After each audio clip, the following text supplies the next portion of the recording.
चलिए, तो स्वागत है आप लोगों का एक बार फिर से हमारे बैंक के क्लास में।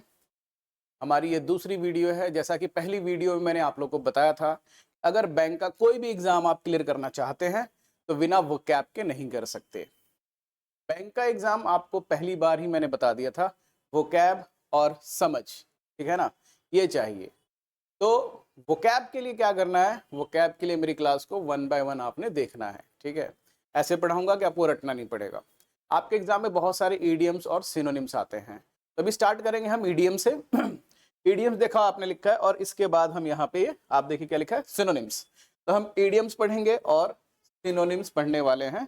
8 सिनोनिम्स है ना, इंपॉर्टेंट सिनोनिम्स, और 8 इंपॉर्टेंट ईडियम्स पढ़ने वाले हैं, ठीक है। तो ज़्यादा टाइम वेस्ट नहीं करेंगे, सीधे पढ़ाई पे फोकस करेंगे और स्टार्ट करते हैं। हमारा पहला ईडियम्स है turn up the nose. Turn up the knows का मतलब क्या होता है, तो सुनना ध्यान से। तो सपोज मान लो आप किसी को देखकर, आपने किसी को देखा है ना, और रास्ते में से चल रहे हो, उसने आपको देखा, आपने उसको देखा, और देखने के बाद आपने उसको ऐसे किया, मेरा चेहरा देखना, है ना। तो जब आप ऐसे करते हो तो इसका मतलब अगले को आप डिसलाइक कर दिए, हेट कर दिए, या कोई चीज रिजेक्ट कर दिया। जैसे सपोज मान लो कि मैं अपनी वाइफ के साथ शॉपिंग करने गया और वहां मैंने देखा एक सूट बड़ा अच्छा है, तो मैंने कहा देखो डार्लिंग बड़ा अच्छा लग रहा है, सूट बहुत अच्छा है। मेरी वाइफ आई, सूट को देखा और ऐसे किया, तो उसने क्या किया, रिजेक्ट कर दिया, है ना। तो टर्न अप द नोज, देखो जब आप ऐसे करते हो तो ये नोज हल्का सा टर्न होकर ऐसे ऊपर की साइड जाता है। ये नोज टर्न होता है हल्का सा ऊपर की साइड, है ना। तो यही लिखा है, देखो ये जो नोज है ये क्या होता है, टर्न होता है कहाँ, ऊपर की साइड, अप।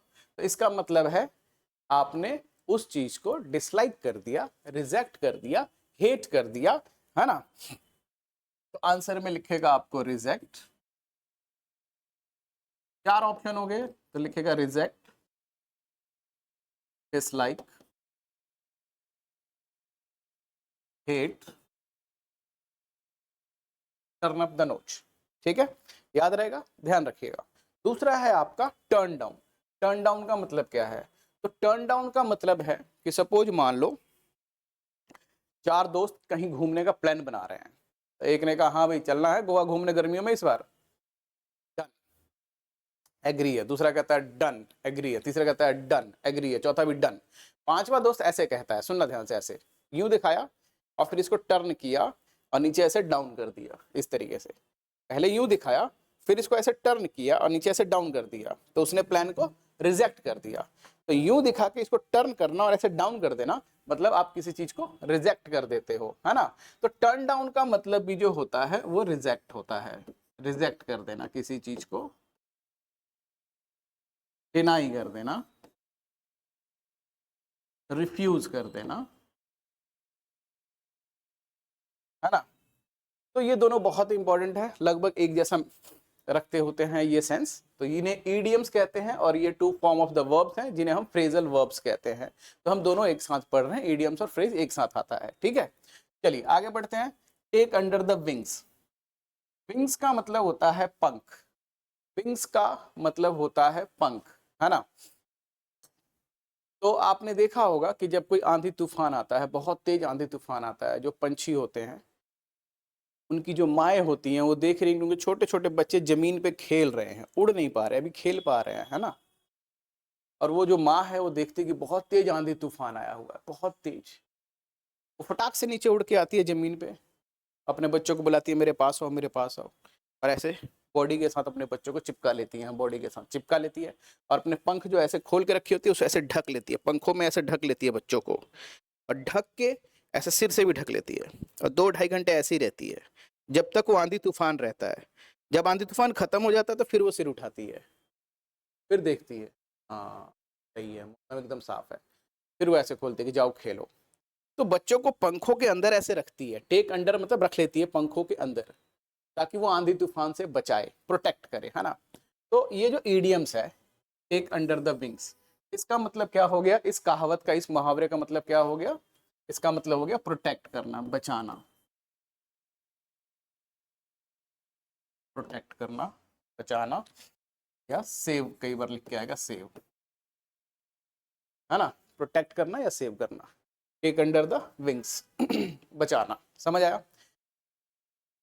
जिन्हें नहीं पता कि ईडियम्स क्या होते हैं उन्हें बता दो। ईडियम्स का मतलब होता है मुहावरे और कहावतें। ये इंग्लिश की मुहावरे और कहावतें हैं, आपके एग्जाम में काफी ज्यादा आता है। जैसे हिंदी में होता है ना, नाच न जाने आंगन टेढ़ा, बंदर क्या जाने अदरक का स्वाद, हाथ कंगन को आरसी किया, पढ़े लिखे को फारसी किया, है ना। उसी तरीके से ये है, इंग्लिश की कहावतें हैं जिसका आंसर मैं आपको बता रहा हूँ। ये हमेशा क्वेश्चन बनेंगे, ये आंसर बनेंगे। कई बार ये क्वेश्चन बन जाता है, जैसे प्रोटेक्ट क्वेश्चन बन गया अगर एग्जाम में, कई बार ये जो प्रोटेक्ट है क्वेश्चन बना, तो ये जो है आपके आंसर में आएगा। बोलेगा कि प्रोटेक्ट का बताओ कौन सा इडियम्स होता है, turn up the nose, turn down, take under the wings या पार्ट एंड पार्सल, ऐसे पूछेगा आपसे। वाइस वर्सा भी पूछ लेता है, ठीक है। चलिए अगला इडियम्स है हमारा part and parcel. Part and parcel, पूरा इडियम्स हमारा part and parcel. Part and parcel का मतलब होता है कि कोई चीज जो आपकी जिंदगी का एक पार्ट बन जाए, यहीं से आंसर क्लियर हो जाता है हमारा, पार्ट बन जाए। पार्ट मतलब हिस्सा। तो जैसे मैं कहूँ कि ये मोबाइल है, जैसे ये मोबाइल है, सबके पास मोबाइल है ना। अब ये मोबाइल हमारी जिंदगी का एक इस हिस्सा बन गया। आपके पास 2-4 रुपए हो ना हो, मोबाइल जरूर होना चाहिए, है ना। मोबाइल में नेट होना चाहिए। तो मोबाइल में नेट ना हो लेकिन मोबाइल तो होना चाहिए, है ना। तो ये मोबाइल है, this mobile has become part and parcel of our life, हमारी जिंदगी का एक जरूरी हिस्सा बन गया है ना। एलिमेंट्री जो हमारी फंडामेंटल जो शिक्षा है वो हमारा जरूरी हिस्सा है। कोई चीज जो आपकी जिंदगी का जरूरी हिस्सा बन जाए, जैसे लाइट, है ना, इलेक्ट्रिसिटी हमारी जिंदगी का एक जरूरी हिस्सा बन गया है, उसके बिना हम काम ही नहीं चला सकते। तो part and parcel, mobile has become part and parcel of our life. तो इसी पार्ट से आंसर निकल जाता है हिस्सा। आंसर में लिखता है नेसेसरी हिस्सा, जरूरी हिस्सा, नेसेसरी पार्ट, या फिर लिखेगा इसेंशियल पार्ट।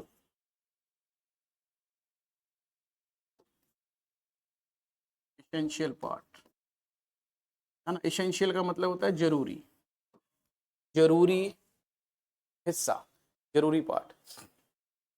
नेक्स्ट इडियम्स है हमारा when the pigs fly. When the pigs fly, तो पिग्स का मतलब आपको पता है सुअर। जब सुअर उड़ने लगेंगे तो ये काम हो जाएगा।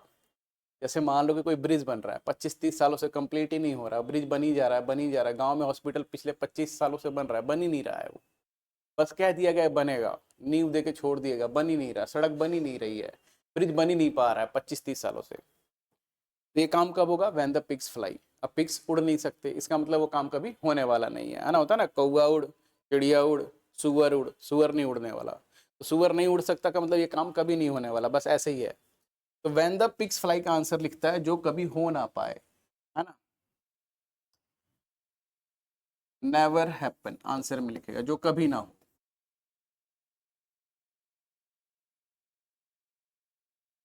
नेवर हैपन, हो ही नहीं सकता, ये इम्पॉसिबल है, ऐसे ये लोग बोल रहे हैं, है ना। Next word is bad blood. Bad blood का मतलब क्या है? बैड ब्लड का मतलब होता है, जैसे मैं कहूँ कि हिंदुस्तान और पाकिस्तान के बीच का जो रिलेशनशिप है वो बैड ब्लड का है। देखते ही खून खराबा चालू कर देते हैं। ब्लड, खून, बैड, खराबा, एक दूसरे को मार काट स्टार्ट कर देते हैं, है ना। देखते ही खून खराबा स्टार्ट, बैड ब्लड, देखते ही मार काट स्टार्ट। तो बैड ब्लड का आंसर लिखता है आपका बैड रिलेशनशिप। हम दोनों के बीच का जो रिलेशनशिप है वो बैड रिलेशनशिप है। इल फीलिंग्स, कई बार ऐसे लिखता है इल feelings.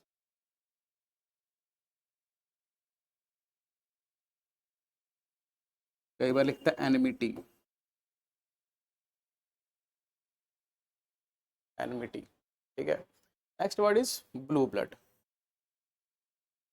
Next word is blue blood. Blue blood का क्या मतलब है? नीला खून। नीला खून उसे बोला जाता है कि इसका नीला खून है जो किसी राजा, महाराजा, नवाबों के खानदान से हो, है ना।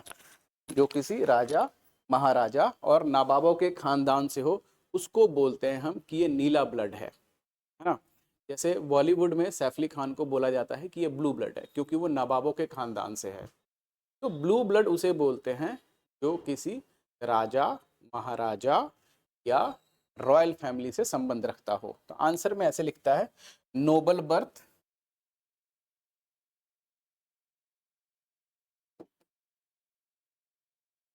या belongs to a royal family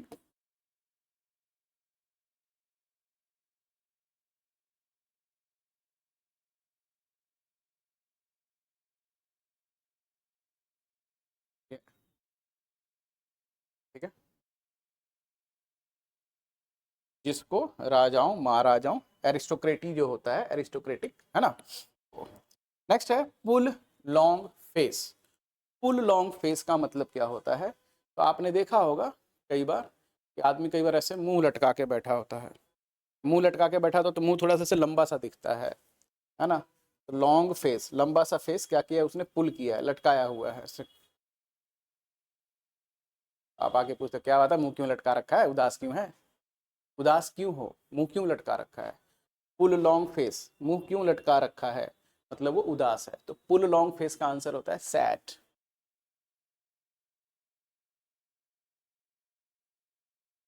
unhappy,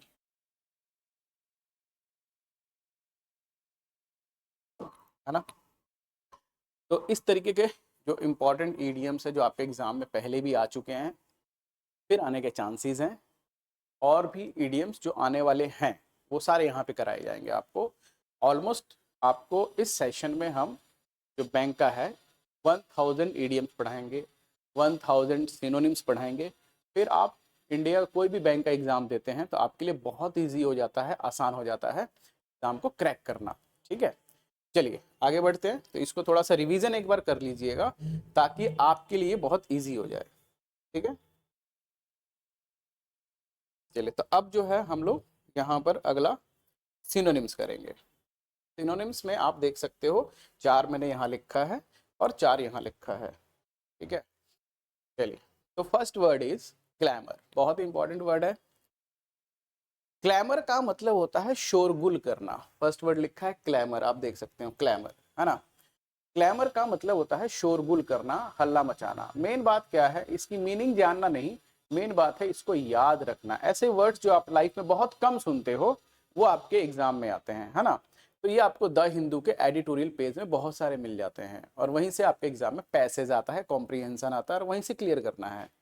तो चलिए स्टार्ट करते हैं। क्लैमर कैसे याद रखेंगे? तो एक वर्ड आपने देखा होगा ग्लैमर, और इसमें देखो क्लैमर। ग्लैमर क्लैमर में कहाँ फर्क है स्पेलिंग में? सिर्फ जी और सी का। तो मान लो कि एक स्टेडियम है, वहाँ पे 5000 लोग बैठ के कोई प्रोग्राम देख रहे हैं, कोई कविता सुन रहे हैं, कोई कहानी सुन रहे हैं, कोई गाना सुन रहे हैं, और अचानक से माइक खराब हो जाता है तो सारे लोग जो है चिल्लाना शुरू कर देते हैं। माइक को ठीक करने के लिए एक लड़की आती है, अब उसको देख के और चिल्लाना स्टार्ट कर देते हैं, बहुत क्लैमर करते हैं, है ना। तो लड़की जो है उसको ग्लैमर बोलते हैं कि ग्लैमर देख के, ऐसे याद रखना देखो कि लड़की जब स्टेज पे आई तो लोग चिल्लाना स्टार्ट कर दिए, तो ग्लैमर जी से हो जाएगा ग्लैमर, है ना। तो ग्लैमर देख के दर्शकों ने क्लैमर करना शुरू कर दिया, और फिर लड़की आई, माइक ठीक की और चली गई, लेकिन लोग क्लैमर कर ही जा रहे हैं, चिल्लाते जा रहे हैं, है ना। तो जो पोइट है वो कह रहा है बस वो चली गई, अब सुन लो मेरी कविताएं सुन लो, है ना। तो लोग क्या कर रहे हैं? ग्लैमर देख के क्लैमर कर रहे हैं। तो क्लैमर का मतलब होता है मेक अ नॉइज,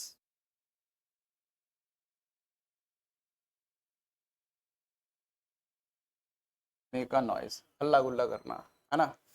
ओके, आगे सुनना।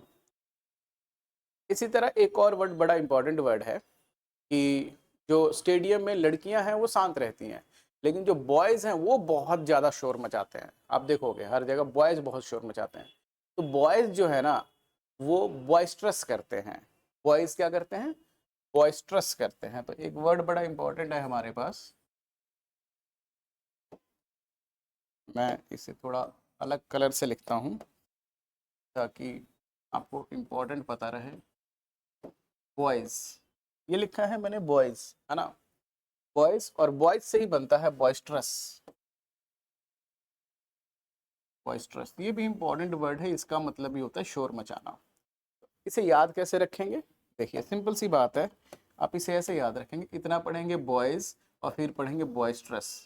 तो बॉयज जो हैं किसी भी मामले में बॉयस्ट्रस करते हैं, मतलब शोर मचाते हैं, ठीक है, ऐसे याद रखेंगे। नेक्स्ट एक वर्ड आता है आपका अप्रोर।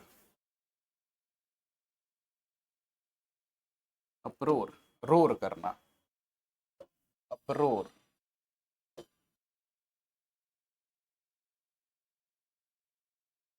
अप्रोर है ना, रोर, रोर मतलब हल्ला मचाना, अप्रोर बहुत ज्यादा हल्ला मचाना है ना, अप्रोर करना मतलब क्या हो गया, हल्ला मचाना, ठीक है। तो इन सब का मतलब होता है हल्ला मचाना। ओके चलिए, अगला वर्ड है हमारा पैंडेमोनियम। पैंडेमोनियम का मतलब भी होता है शोर मचाना। सुनना ध्यान से, शोर में हमारे बहुत सारे हैं इडियम्स, सॉरी सिनोनिम्स, तो वो पूरे हमने आज पढ़ने हैं इसमें पूरा। तो एक आपको ये एग्जाम में आएगा क्लैमर, एक आएगा बॉस्ट्रस, एक आता है पैंडेमोनियम। पैंडेमोनियम का मतलब भी होता है शोर मचाना। इसे कैसे याद रखोगे, तो मान लो एक क्लास है ना, क्लास है और उस क्लास में सब शांत बैठ के पढ़ाई कर रहे हैं और एक पांडे नाम का लड़का आता है, इसको पढ़ोगे पांडे, हारमोनियम लेकर, मोनियम लिखा है, तो थोड़ा इम्प्रोवाइज करेंगे इसको।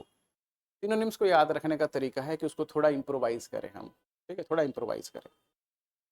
तो पांडे नाम का लड़का है और वो हारमोनियम लेकर आता है, मोनियम लिखा हारमोनियम क्लास में।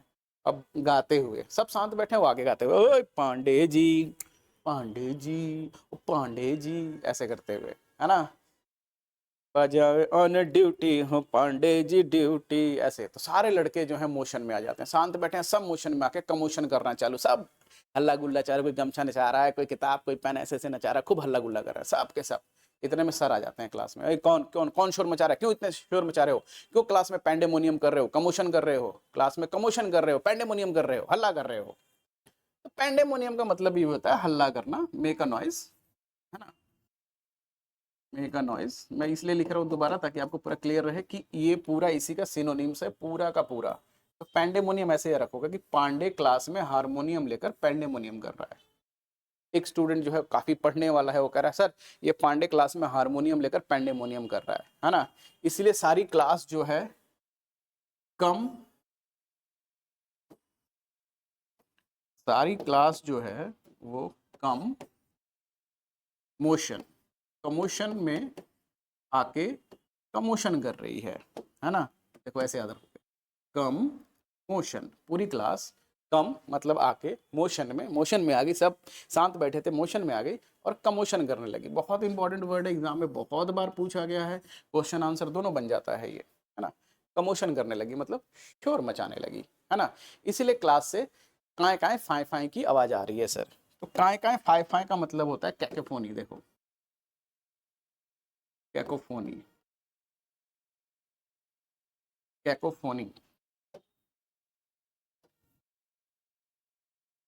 कैकोफोनी, कैकोफोनी का मतलब भी वही होता है शोर मचाना। बहुत इंपॉर्टेंट वर्ड, एग्जाम में बहुत बार आया।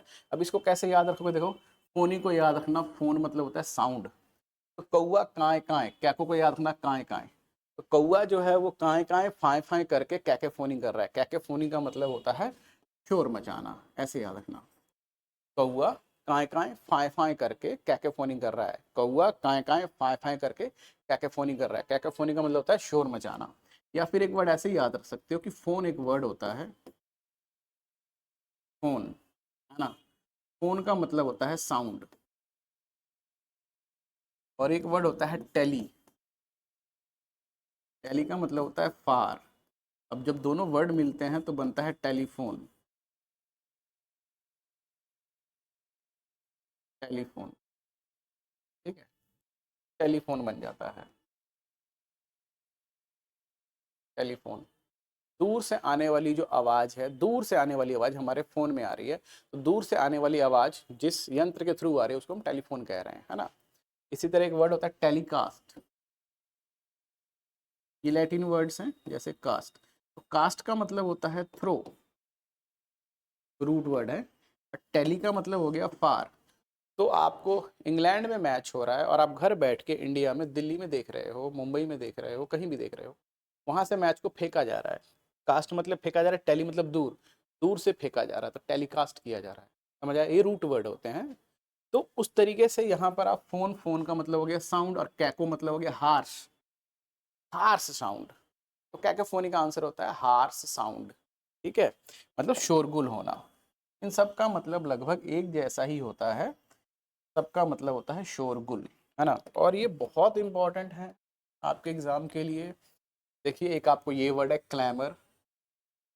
क्लैमर का मतलब जैसे मान लो कि सरकार ने कोई बिल पास किया, और बिल पास करने के बाद 100, 150, 200 लोग सड़क पे आ गए, नहीं चलेगा, नहीं चलेगा, ये कानून नहीं चलेगा, ऐसे शोरगुल कर रहे हैं, क्लैमर कर रहे हैं, समझ आया।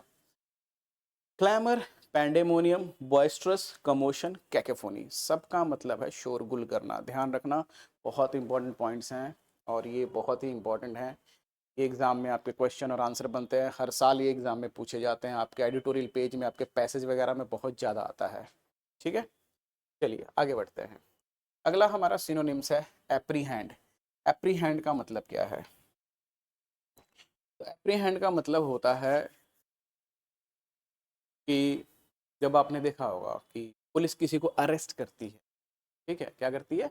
अरेस्ट करती है। जब पुलिस किसी को अरेस्ट करती है तो कहती है कि अपर हैंड कर लो, ऐसे, है ना, और फिर लेके जाती है। तो अपर हैंड करके, इस तरीके से याद रखेंगे। एप्रीहेंड का मतलब होता है अरेस्ट करना, तो ऐसे अपर हैंड करके पुलिस एप्रीहेंड करती है, मतलब अरेस्ट करती है। अपर, ये हाथ जो है ये अपर अप हो गया, और ये दोनों हैंड है, तो अपर हैंड करके पुलिस अरेस्ट करती है, यानी कि एप्रीहेंड करती है। देखिए ट्रिक कैसे याद रखेंगे, ट्रिक यहाँ से समझा रहा हूँ, ऐसे याद रखेंगे, इसको याद रखेंगे अपर, इसको याद रखेंगे हैंड, है ना। तो अपर और हैंड, अपर हैंड करके पुलिस एप्रीहेंड करती है। इस वर्ड को दोबारा रिपीट करेंगे ताकि आपको याद रहे। तो अपर हैंड करके पुलिस एप्रीहेंड करती है, यानी कि अरेस्ट करती है। आंसर में आएगा अरेस्ट, ठीक है। क्या लिखता है? कैच सीक्रेटली,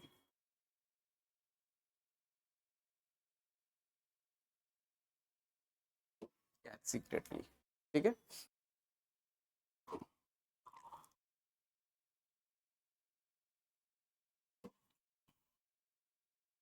कैच सीक्रेटली, ठीक। चलिए आगे बढ़ते हैं। नेक्स्ट है हमारा एब्रोगेट। एब्रोगेट का मतलब क्या है? ये जो वो क्या पढ़ा रहा हूँ डायरेक्ट आपके एग्जाम में पैसेज में आते हैं, पैसे से आपको एग्जाम में ये पूछ लिए जाते हैं डायरेक्ट, इसका मतलब बताओ, ठीक है। एब्रोगेट का मतलब क्या है? जैसे एब्रोगेट अभी 2-3 साल से लगातार आपके एग्जाम में पूछा गया है।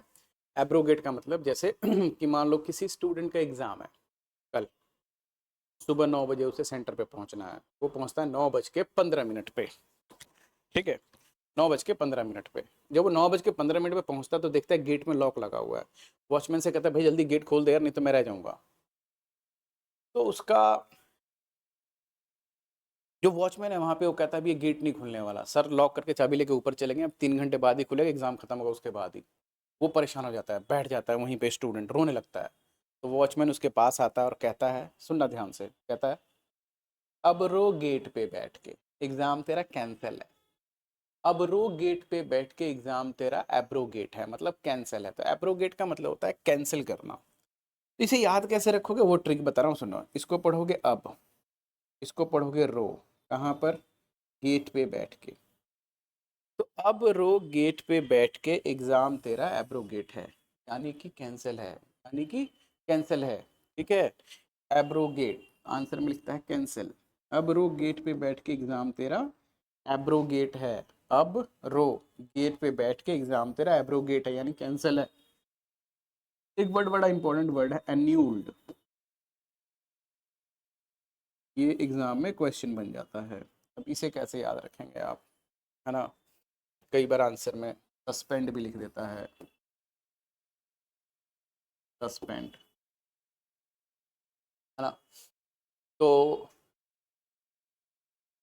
एन्यूल्ड वर्ड इंपॉर्टेंट है, कई बार एग्जाम में क्वेश्चन बनता है, कैसे याद रखेंगे? एन्यूल्ड का मतलब होता है रद्द करना।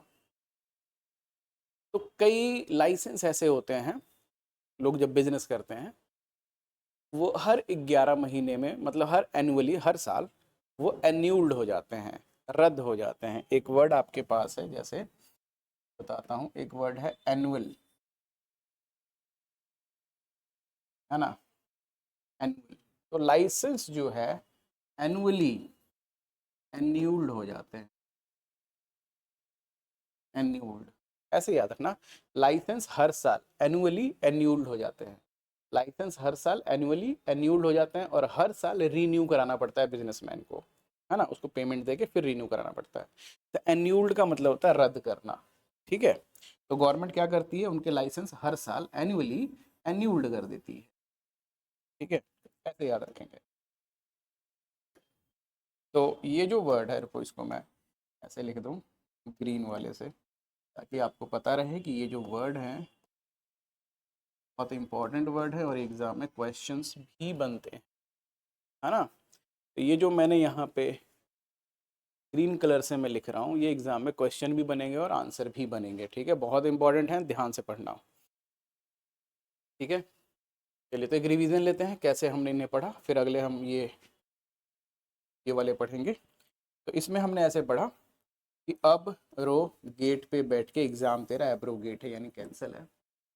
अपर हैंड करके पुलिस एप्रीहेंड करती यानी अरेस्ट करती है। पांडे हारमोनियम लेकर क्लास में पैंडेमोनियम कर रहा है, इसलिए क्लास कम मोशन में आके कमोशन करने लगी, है ना। और जोर जोर से चिल्लाकर काएं काएं फाएं फाएं करके कौओं की तरह कैकेफोनी करने लगे बच्चे, काएं काएं फाएं फाएं करके कैकेफोनी करने लगे, शोर मचाने लगे। ग्लैमर को देखकर लड़के जो बॉयज थे वो क्लैमर करने लगे, और बॉयज का काम ही होता है हमेशा बॉयस्ट्रस करना यानी शोर मचाना। तो इन सब का मतलब होता है शोर मचाना, शोरगुल करना, ठीक है। चलिए आगे बढ़ते हैं हम लोग। नेक्स्ट वर्ड है आपका एसेसिनेशन। एसेसिनेशन का मतलब क्या होता है, एसेसिनेशन का मतलब होता है हत्या करना, साजिश करके, षड्यंत्र करके हत्या कर देना। अब याद कैसे रखेंगे, एसेसिनेशन बहुत इंपॉर्टेंट वर्ड है, काफ़ी बार एग्जाम में आ चुका है। तो जैसे इंदिरा गांधी का एसेसिनेशन हो गया, राजीव गांधी का एसेसिनेशन हो गया। तो मान लो ऐसे याद रखना कि कोई साथ में मैनेजर है, एक असिस्टेंट है, असिस्ट वर्ड से याद रखना, असिस्टेंट है उसको असिस्ट कर रहा है, और मैनेजर ने उसको साले बोल दिया, चल साले, साले सुन के उसने मैनेजर का स्ले कर दिया, मतलब काट के फेंक दिया। तो स्ले का मतलब होता है काट के फेंक देना, मतलब मर्डर कर देना। तो असिस्टेंट ने मैनेजर का एसेसिनेशन कर दिया, ऐसे याद रखना ना, कि असिस्ट करते करते उसने बॉस का एसेसिनेशन कर दिया। असिस्ट, इसको थोड़ा सा ऐसे याद रखना, असिस्ट करते करते, असिस्ट करते करते उसने बॉस का एसेसिनेशन कर दिया। एसेसिनेशन का मतलब होता है हत्या करना, है ना। तो इसको याद ऐसे रखेंगे, आंसर में लिखेगा किल, मर्डर, है ना, किल मर्डर। अब मैनेजर ने उसको क्या बोल दिया था, साले। तो जैसे ही उसने साले सुना तो उसने बॉस का स्ले कर दिया। एक बड़ा इंपॉर्टेंट वर्ड आता है स्ले। स्ले का मतलब भी होता है हत्या करना, स्ले का मतलब भी होता है हत्या करना, ठीक है। तो साले बोला इसलिए उसका स्ले कर दिया, हत्या कर दिया, ठीक है। Answer is slay. इसी तरह एक और वर्ड आता है हमारा एक वर्ड आता है लिंच। लिंच का मतलब भी होता है हत्या करना, लिंच, ये भी इंपॉर्टेंट वर्ड है। अब इसे आप कैसे याद रखेंगे ये बता रहा हूँ, है ना। लिंच वर्ड, तो आपने एक वर्ड सुना होगा क्राउड, इसकी हिंदी होती है भीड़। एक होता है मॉब, मॉब की भी हिंदी होती है भीड़, लेकिन मॉब की हिंदी होती है गुस्साई हुई भीड़, गुस्साई हुई भीड़, ठीक है।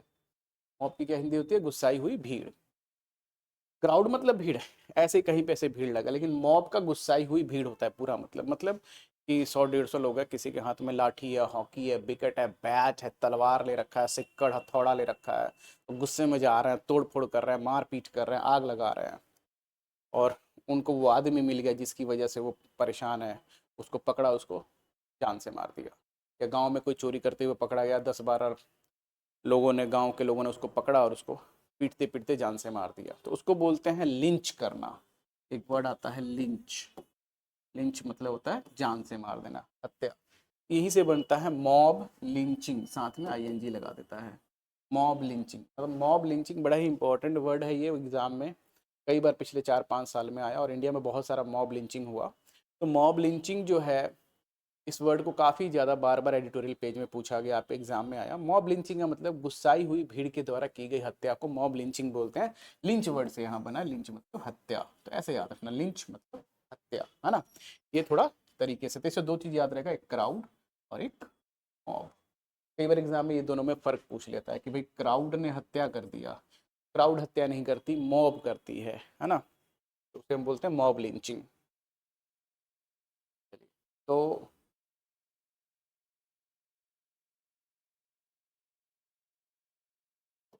एक तो ये वर्ड हो गया आपका। दूसरा वर्ड यहाँ पे आप लिख सकते हो स्लॉटर। स्लॉटर, जब ईद बकरीद होता है तो गाय भैंसों को जो काटा जाता है वो लोग स्लॉट करते हैं, स्लॉटर, है ना, कसाई खाना, स्लॉट कर देना, तो स्लॉटर तो पता पड़ा ही होगा। एक वर्ड होता है डेसिमेटेड। डेसिमेटेड, डेसिमेटेड का मतलब भी होता है हत्या करना। अब इसे कैसे याद रखेंगे, ये इंपॉर्टेंट वर्ड है। कैसे याद रखेंगे कि जैसे पंजाबी में एक वर्ड होता है, दस दे नहीं तो तेन वड दूंगा, दस दे नहीं तो तेन वड दूंगा, सच बोल दे नहीं तो जान से मार दूंगा। तो इसी में एक वर्ड आप देखो यहाँ पे लिखा है डेसी। डेसी को याद रखोगे 10, डेसी को याद रखोगे 10, 10 दे नहीं तो तेन डेसीमेटेड कर दूंगा, 10 दे नहीं तो तेन डेसीमेटेड कर दूंगा, है ना। 10 दे नहीं तो तेन डेसीमेटेड कर दूंगा, डेसीमेटेड मतलब हत्या कर देना, ठीक है। Assassination, kill, murder, slay, lynch, slaughter and decimated, सबका मतलब होता है हत्या करना। बहुत इंपॉर्टेंट वर्ड है, कई बार असैसिनेशन आता है, कई बार स्ले आता है, कई बार लिंच आता है, कई बार स्लॉटर आता है, कई बार डेसिमेटेड आता है, और आपसे क्वेश्चन का आंसर पूछा जाएगा, ठीक है। एक तरीका है, आप इसे याद रख सकते हो। चलिए, तो अगला वर्ड है कमेंट। क्या लिखा है, कमेंट। कमेंट कैसे याद रखेंगे, तो मैं एक वर्ड लिख रहा हूँ, सुनना। एक वर्ड लिख रहा हूँ, कमेंट और कमेंट। यहाँ पे डी लिखा है और यहाँ पे टी, बस यही फ़र्क है दोनों में, आप ध्यान से देखो दोनों की स्पेलिंग में कहाँ फ़र्क है। कमेंट एंड कमेंट, दो फ़र्क, दो वर्ड है, दोनों में अलग अलग फिर डी और टी का फ़र्क है ना। ये वाला क्वेश्चन पढ़ रहे हैं हम लोग, ये वाला कमेंट। अब कमेंट का मतलब क्या है, देखो, तो कहते हैं, एक सेकंड रुकना थोड़ा सा, यहाँ पे टी लिख लेते हैं, यहाँ डी, है ना। ये है कमेंट और ये है कमेंट, है ना। अब याद कैसे रखोगे, देखो, तो कमेंट का मतलब तो आपको पता है कि ताने होते हैं, ताने, और कमेंट का मतलब होता है तारीफ। ये हो सकता है आप पहली बार पढ़ रहे हो ये वर्ड। तो देखिए, याद रखने का तरीका है, इसी वर्ड से याद रखेंगे कि काम ऐसा करो, सुनना ध्यान से, याद रखने का तरीका, ये डायलॉग से याद रखोगे। काम ऐसा करो कि लोग कमेंट ना करें, कमेंट करें, मतलब काम ऐसा करो कि लोग ताने ना मारें, तारीफ करें। काम ऐसा करो कि लोग ताने ना मारें, तारीफ करें, इस तरीके से, ठीक है। तो कमेंट का मतलब हो गया तारीफ करना। अब इसे याद कैसे रखेंगे आप, तारीफ में आपका एक तो 3 इंग्लिश आती है, प्रेज, पता होगा आपको, एडमायर, एप्रिशिएशन, एप्रिशिएट, ठीक है, एप्रिशिएट। अब ये 3 वर्ड तो आपको पता होगा, तारीफ करना, ये आंसर में आएंगे, क्वेश्चन नहीं बने, लेकिन 2 वर्ड और है जो एग्जाम में कई बार क्वेश्चन भी बनते हैं, जैसे एक वर्ड होता है लॉर्ड, बहुत इंपॉर्टेंट वर्ड है, और एक वर्ड है एक्सटॉल, ये भी इंपॉर्टेंट वर्ड है ना। इन दोनों का मतलब भी होता है तारीफ करना। अब बात यह है कि इसे याद कैसे रखेंगे, लॉर्ड और एक्सटॉल को याद कैसे रखेंगे, तो देखिए बहुत सिंपल है। एक वर्ड आपने पढ़ा होगा, एक वर्ड आपने पढ़ा होगा लॉर्ड और एक्सटॉल में, applaud, applause, have a big applause, ताली बजाकर जब हम किसी की तारीफ करते हैं, have a big applause, applause को ही अपलॉड करके वर्ब बना देता है, तो ताली बजा के तारीफ करना, तो लॉर्ड वर्ड लिखा है, लॉर्ड वर्ड, लॉर्ड वर्ड, ताली बजा के उसने तारीफ किया, ताली बजा के तारीफ किया, तो अपलॉड में लॉर्ड जो रूट वर्ड है, लॉर्ड का मतलब होता है तारीफ करना, यहाँ से याद रखोगे, अपलॉड, लॉर्ड, LAUD, ठीक है, ओके। दूसरा याद रखने का तरीका, एक्सटॉल में EX लिखा है, EX। अब EX को कैसे याद रखोगे, देखो, EX से याद रखना एक्स्ट्राऑर्डिनरी, तो जो एक्स्ट्राऑर्डिनरी काम करते हैं लोग उनकी एक्सटॉल करते हैं, एक्सटॉल मतलब तारीफ करते हैं, है ना।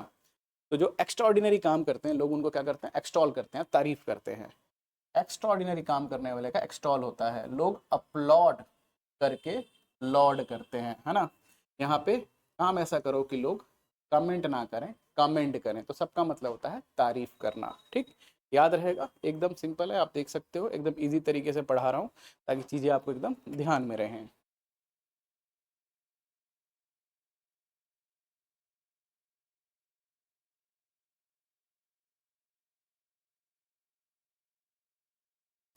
नेक्स्ट वर्ड इज अ बेट।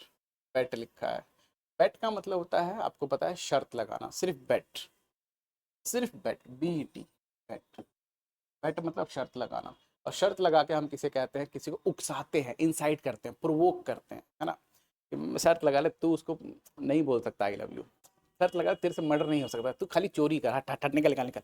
गलत काम करने के लिए, किसी को उकसाने के लिए हम शर्त लगाते हैं, लगा शर्त 50,000 की, तेरे से तू उसको लूट नहीं सकता, तू बैंक नहीं लूट सकता, तू छोटा मोटा खाली छीना झपटी कर।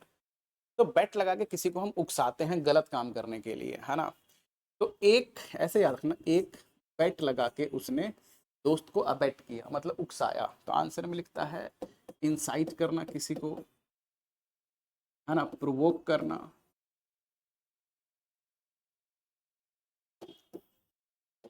वर्ड लिखता है टू एड, इंपॉर्टेंट वर्ड है ये, टू एड, है ना। और किसी को भड़काना, ठीक है, किसी को भड़काना, इंसाइट वर्ड भी इंपॉर्टेंट है, एग्जाम में कई बार इसे पूछ लेता है।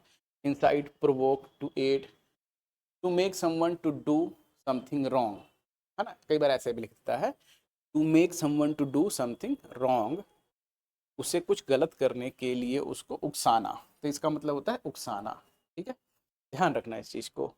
एक बेट लगाकर उसने अबेट किया, उकसाना, हिंदी में बोलते हैं किसी चीज को उकसाना, आग लगाना, हिंदी में जो बोलते हैं ना, उसको उसने घर में आग लगा दिया और लड़ाई झगड़ा करवा दिया। ठीक है, चलिए, लास्ट वर्ड है हमारा झील। झील कैसे याद रखेंगे, ये वाला वर्ड बहुत इंपॉर्टेंट वर्ड है।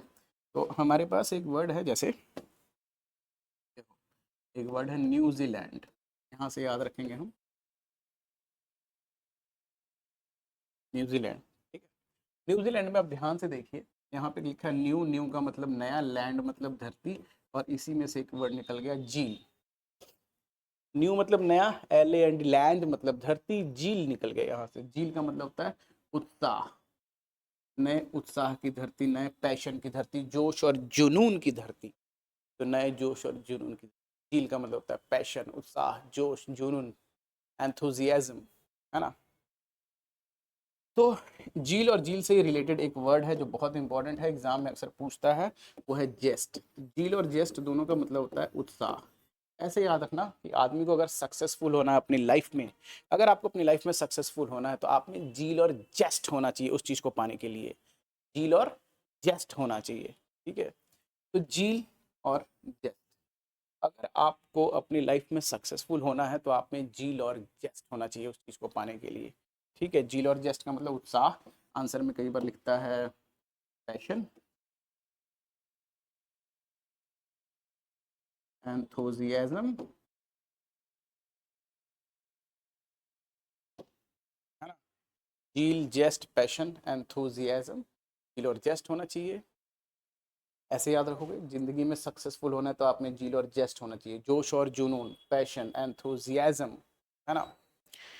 तो ये जो तरीका है, इस तरीके से आप टोटल याद रखेंगे। ठीक है, याद रखने का जो तरीका हमने ट्रिक पढ़ा है उसको थोड़ा सा एक बार रिवीजन करते हैं, कि असिस्ट करते करते उसने बॉस का एसेसिनेशन कर दिया, बॉस ने उसको साले बोला तो उसने बॉस का स्ले कर दिया, लोगों ने, गुस्साई हुई भीड़ अब भाग रहा था तो लोगों ने, वर्करों ने पकड़ के उसका मॉब लिंचिंग कर दिया। स्लॉटर, गाय भैंस का स्लॉट होता है, स्लॉटर होता है, 10 दे नहीं तो तेन डेसिमेटेड कर दूंगा, मतलब काट के फेंक दूंगा, है ना। काम ऐसा करो कि लोग कमेंट ना करें, कमेंट करें, लोग आपके लिए खड़े होकर अपलॉड करें, लॉर्ड करें, एक्स्ट्राऑर्डिनरी काम करने वाले को लोग एक्सटॉल करते हैं। ठीक है, अबेट, एक बेट लगाकर उसने अबेट किया, मतलब अपने दोस्त को क्या कर दिया, गलत काम करने के लिए एड कर दिया, है ना, इंसाइट कर दिया, आग लगा दिया। जील और जेस्ट, अगर आप में जील और जेस्ट है ना, लाइफ में सक्सेसफुल होना चाहते हो तो आप में जील और जेस्ट होना चाहिए, जील और जेस्ट होना चाहिए। इस तरीके से, जिस तरीके से मैं पढ़ा रहा हूँ इसी तरीके से आपको ये चीज़ें जो है रिवाइज करनी है, तो आपको याद रहेगा, अदरवाइज आप भूल जाओगे। और जितने वर्ड हैं आपको पैसे सेंटेंस रीअरेंजमेंट में बैंक के हर एग्जाम में मिलते हैं, बैंक के हर एग्जाम में आपको एडिटोरियल पेज में आप देखोगे मिलेगा। वो कैब के लिए कुछ नहीं करना है, द हिंदू न्यूज़पेपर का आपको वो कैब बढ़िया से रटना है, पढ़ना है। द हिंदू न्यूज़पेपर की ये वो कैब है और आपको अच्छे ढंग से क्लियर कर, ठीक है। चलिए, तो ये था आज का हमारा वो कैब का सेशन, जहां हमने ये 8 वो कैब पढ़ी। इसको थोड़ा सा एक बार रिवीजन करें। क्लैमर कैसे याद रखोगे? क्लैमर देख के लड़के क्लैमर करते हैं, बॉयज़ जो होते हैं वो बॉयस्ट्रस करते हैं, ठीक है। पांडे क्लास में हारमोनियम लेकर पैंडेमोनियम कर रहा है, पूरी क्लास कम मोशन में आके कमोशन कर रही है, कौए काएं काएं फाएं फाएं करके कैकेफोनी कर रहे हैं, शोर मचा रहे हैं, सबका शोर मचाना। अपर हैंड करके पुलिस एप्रीहेंड करती है। अब रो गेट पे बैठ के एग्जाम तेरा एब्रोगेट हो गया, कैंसिल हो गया, ठीक है। इस तरीके से चलिए आगे बढ़ते हैं। Turn up the nose, turn up the knows का मतलब कैसे याद रखोगे कि टर्न अप, नोज को टर्न अप करके ऐसे करके उसने रिजेक्ट कर दिया, डिसलाइक हिट कर दिया। और अगला है टर्न डाउन, मतलब उसने ऐसे किया और फिर इसको ऐसे किया और ऐसे कर दिया, मतलब उसने टर्न डाउन कर दिया, है ना। टेक अंडर द विंग्स, पंखों के अंदर रख के उसने प्रोटेक्ट किया। पार्ट एंड पार्सल, कोई भी चीज़ जो आपकी ज़िंदगी का पार्ट बन जाए और उससे बिना आप नहीं रह सकते तो बोलते हैं part and parcel. When the pigs fly, ये काम तब होगा जब सुअर उड़ने लगेंगे, ना सुअर कभी उड़ेंगे ना ये काम कभी होगा, है ना। बैड ब्लड, खून खराबा, किसी को देखते ही आपको खून खराबा करने का मन करे, मार धाड़ एक्शन भरपूर, तो उसको बोलते हैं बैड ब्लड का रिलेशनशिप है। ब्लू ब्लड होता है जिस जो राजाओं महाराजाओं के खानदान में जन्म ले उसको बोलते हैं ब्लू ब्लड, है ना। अब पुल लॉन्ग फेस का मतलब मुंह क्यों लटका रखा है भाई, इतना उदास क्यों है, ठीक है। समझ आया पूरा? तो एक बार याद रखिए, जो पढ़ा रहा हूँ, जैसे पढ़ा रहा हूँ, जिस तरीके से पढ़ा रहा हूँ, अगर उसी तरीके से पढ़ोगे, उसी तरीके से रिवीजन करोगे, ध्यान से सुन लोगे, याद हो जाएगा। और यही आपके एग्जाम में आने वाले हैं, एकदम आएंगे, गारंटी है, श्योर है, डेड श्योर है, आएंगे ही आएंगे। चलिए, थैंक यू वेरी मच, मिलते हैं अगले सेशन में।